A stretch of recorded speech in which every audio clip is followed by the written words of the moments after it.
Parlons maintenant de la sélection, de ces personnes-là qui deviennent des nouveaux Québécois, des immigrants qui font leur vie ici. Eh bien, on veut vraiment se concentrer dans l'admission permanente de gens qui sont déjà sur le territoire. Des gens qui parlent déjà la langue, qui sont déjà intégrés, qui ont déjà un emploi.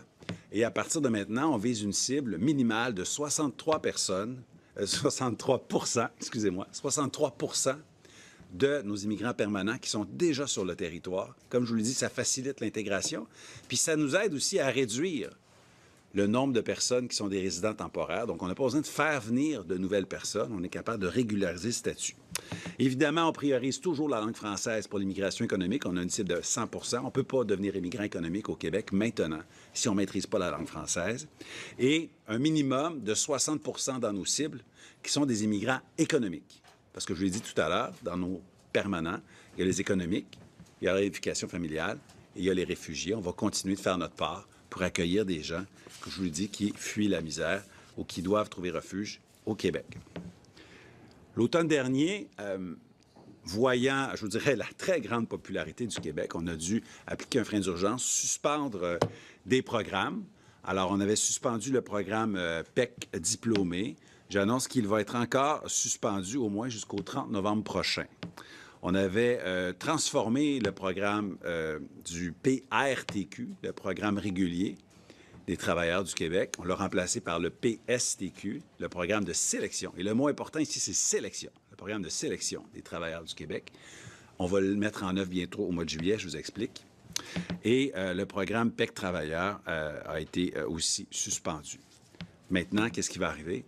Bien donc, ce que j'annonce, c'est qu'en juillet, on va ouvrir pour la première fois, on va mettre en œuvre notre PSTQ, notre programme de sélection des travailleurs du Québec, beaucoup plus agile, beaucoup plus moderne, avec des volets qui nous permettent d'y aller par invitation et de sélectionner des gens en priorisant des gens qui sont déjà établis sur le territoire québécois, je l'ai dit, à l'extérieur du Grand Montréal. Donc, on va réellement régionaliser comme jamais, des gens qui sont déjà en emploi, des gens qui sont déjà intégrés, des gens qui sont déjà en région.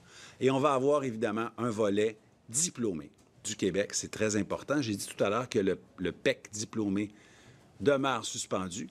Mais attention, à partir de juillet, on ouvre le programme de sélection des travailleurs du Québec avec un volet spécifique pour nos diplômés du Québec. Ce sont très souvent des immigrants de choix.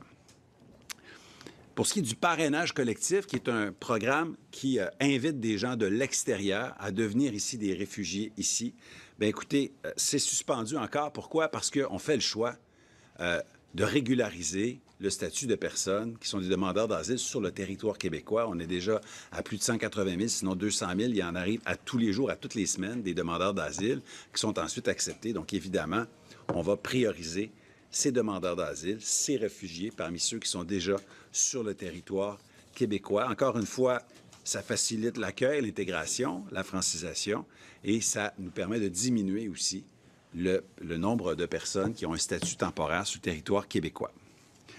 Donc, c'est sûr qu'on tient compte de la vitalité économique. Le critère de l'économie demeure très important pour notre gouvernement, mais aussi la vitalité de la langue française et la régionalisation. Ce sont des critères qu'on a réellement en tête. C'est des choses qui seront beaucoup plus facilement atteintes avec le programme de sélection des travailleurs québécois dont j'ai parlé tout à l'heure. Quelque chose qui sera mis en œuvre, pour lequel la réglementation a maintenant été annoncée.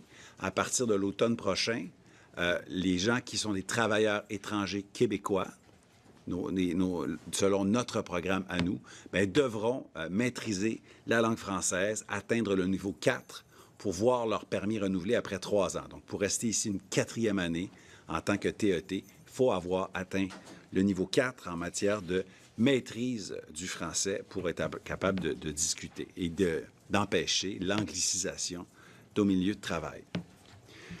Le dépôt